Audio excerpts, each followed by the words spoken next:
Sungguh aneh tapi nyata. Pada sakit pada saat pemanggilan Fadel, pihak berwajib akan terjadi.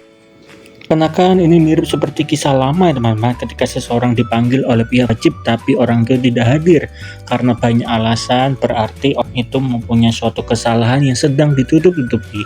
Memang pada awal mulanya nama dari Fadel mengangkat seorang pengacara Indonesia, dan pada saat itu terjadi Fadel melakukan konferensi berkali-kali dengan mengatakan Fadel tidak melakukan hubungan intim dan lain sebagainya, seakan-akan apa yang dikatakan oleh Fadel penuh dengan keyakinan dan berusaha membuat masyarakat Indonesia percaya dengan perkataan dari Fadel. Sebetulnya apa yang dilakukan oleh Fadel itu boleh-boleh saja, tetapi semua bukti akan semakin jelas di tempat pengadilan, karena pada saat video ini dibuat, tepatnya Polres Jakarta Selatan akan memandang Fadel pada hari Jumat 27 September di tahun 2024, dan jikalau nama dari Fadel merupakan orang yang benar dan apa yang dikatakan menjadi suatu kebenaran, seharusnya Fadel tidak mempunyai rasa takut untuk datang dan memenuhi panggilan tersebut ya teman-teman.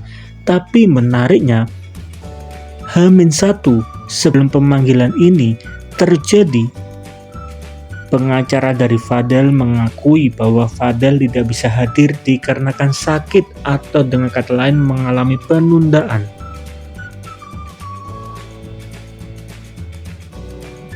Sebenarnya banyak sekali orang yang menunggu kasus akhir ataupun kesimpulan dari kasus Fadel bersama Laura ataupun Loli ya teman-teman. Bahkan banyak orang mulai berusaha untuk meliburkan pekerjaannya agar bisa melihat titik terang dari kasus Loli bersama Fadel ini. Banyak orang mulai menanti-nantikan hasil akhir, siapakah yang salah dan siapakah yang benar, karena kasus pengadilan menjadi poin utama yang dinantikan oleh banyak orang. Tetapi sangat disayangkan, sikap dari Fadel hanya besar di mulutnya pada awalnya saja, karena memang tidak bisa dipungkiri 2 jam sebelum berganti hari pada hari Jumat 27 September di tahun 2024, pihak pengacara dari Fadel mengatakan kepada media sosial bahwa Fadel tidak bisa hadir dikarenakan sakit. Pemeriksaan akan diundur. Ini menjadi hal yang cukup aneh. Kenapa sakit dari Fadel bisa terjadi sebelum pemanggilan itu tiba ya teman-teman? Bahkan pengacara juga memastikan Fadel akan absen dari panggilan polisi karena sakit. Ketika Fadel melakukan hal ini, tentu saja masyarakat Indonesia semakin yakin apa yang diperbuat oleh Nikita Mirzani menjadi hal yang benar.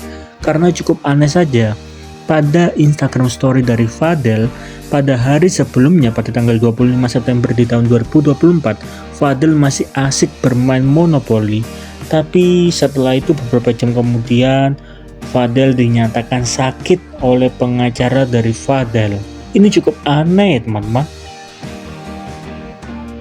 Padahal mereka sempat bermain Monopoly bersama, lalu tiba-tiba dikatakan sakit karena sehingga tidak bisa memenuhi pemanggilan Jakarta Selatan ataupun pemanggilan polisi yang ada di Jakarta Selatan. Sebetulnya dari kasus ini kita dapat menyimpulkan bahwa apa yang dikatakan oleh Nikita Mirzani menjadi suatu kebenaran yang mutlak ya teman-teman. Sampai-sampai banyak orang langsung memberikan kata dengan berkata, kalau ngomong koar-koar sok jagoan ternyata mangkir juga, takut ya, kasihan deh abang. Lalu ada juga yang mengatakan, ya besok mangkir dong, klise banget sakit tapi bisa main Monopoly. Tapi tetap pemanggilan polisi menjadi hal yang wajib harus dipenuhi teman-teman, karena pemanggilan polisi akan terjadi selama 3 kali, dan di pemanggilan yang ketiga ketika Fadel tidak hadir lagi, maka Fadel akan dijemput secara paksa oleh pihak berwajib teman-teman. Jadi bagaimana menurut teman-teman mengenai hal ini? Karena pihak pengacara dari Nikita Mirzani juga menegaskan bahwa Fadel akan dikenakan pasal berlapis-lapis dan diperkirakan akan bisa dipenjara selama 15 tahun lamanya karena Loli ataupun Laura masih di bawah umur. Meskipun Laura berumur 17 tahun, tetapi umur dewasa baru dikatakan sudah dewasa ketika menginjak 18 tahun dan itu disahkan oleh Mahkamah Agung Republik Indonesia. Jadi bagaimana menurut teman-teman mengenai hal ini? Ketika Fadel sudah mangkir ataupun tidak datang di pemanggilan pertama, bukankah semua sudah jelas?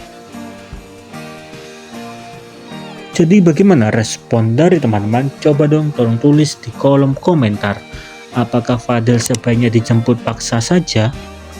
Atau teman-teman mempunyai pendapat yang berbeda?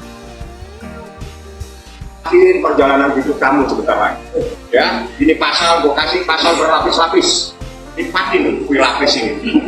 Itu jangan main-main. Ini persoalan bukan main. Ini perlindungan anak kecil umur 16 tahun ini. Ini sudah semua marah. Banyak ibu-ibu yang marah dengan persoalan ini. Mereka juga ingin melindungi anaknya. Jadi tahu jangan main-main. Jangan teriak-teriak aneh-aneh. Kita punya bukti banyak di sini. Ya. Tiap hadir nggak bang? Hari Jumat bang? Hari Jumat bang? Sepertinya dia akan buka tempat untuk dia melihat datang tidak datang. Tapi saya tidak tahu, saya belum komunikasi sama dia. Bang, artinya laporan untuk PK ini berapa lapis? Lapis-lapis. Kalau yang berapa lapis-lapis pasal-pasal, saya serahin ke ibu. Karena itu kewenangannya penyidik sebetulnya, bukan mewakili penyidik. Tapi nanti berapa lapis? Berapa pasal? Yang jelas kan pasalnya kesehatan, ya kan, undang-undang kesehatan, kemudian juga perlindungan anak, kemudian juga di KUHP itu udah jelas, ya. Kemudian memperjelas kasus ini dengan barang bukti, ya, berupa visum, foto dan lain-lain. Itu memperjelas. Yang berapa tahun?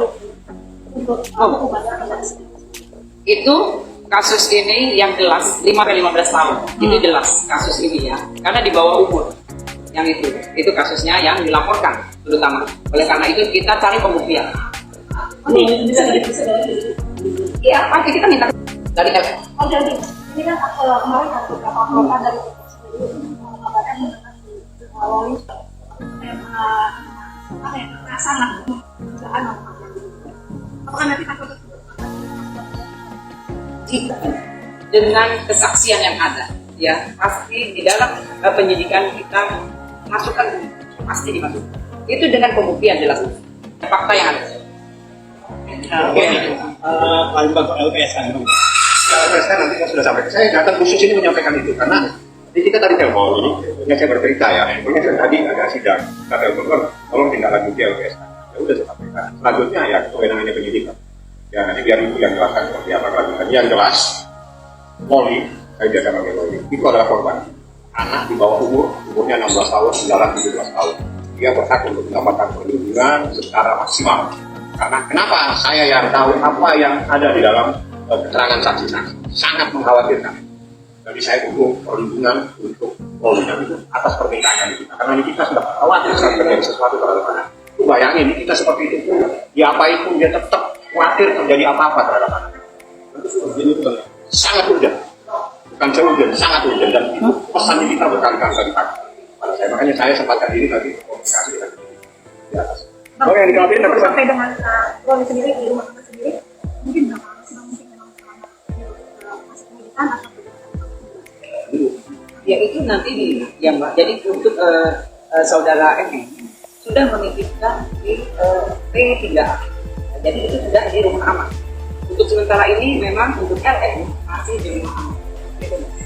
durasinya sendiri maksudnya memang kalau penyidikan Ya memang jadi itu sudah kewenangan dari P3A. Ya jadi mereka kemudian di sekolah itu bisa. Jadi pemulihan ada di sana. Jadi itu yang diharapkan lebih baik. Itu yang diharapkan oleh orang tuanya yang jelas.